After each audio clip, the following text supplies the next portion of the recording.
আমাদের যে কার্যক্রম শহীদ পরিবারের পাশে বাংলাদেশ, এই কার্যক্রমকে সামনে রেখে আমরা বাংলাদেশের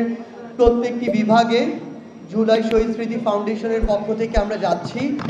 শুধুমাত্র একটি বিষয়কে সামনে রেখে, সেটি হচ্ছে আমরা প্রাথমিকভাবে আমাদের শহীদ পরিবারের কাছে আমরা একটি চেক হস্তান্তর করছি আর্থিক সহযোগিতার। কিন্তু আমরা আপনাদেরকে একটি জিনিস শুধু জানিয়ে দিতে চাই, এটি শুধুমাত্র শুরু। আমাদের শহীদ পরিবার যতদিন থাকবে, আমাদের আহত যোদ্ধারা যতদিন থাকবে,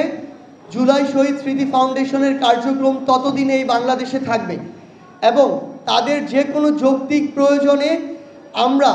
যে কোনো কিছু করতে সবসময় আমাদের জায়গা থেকে সর্বোচ্চ চেষ্টা করব। আপনাদেরকে শুধু একটি জিনিস, শহীদ পরিবারের আমাদের যারা এখানে রয়েছেন তাদেরকে একটি জিনিস শুধু জানিয়ে রাখতে চাই, আমাদের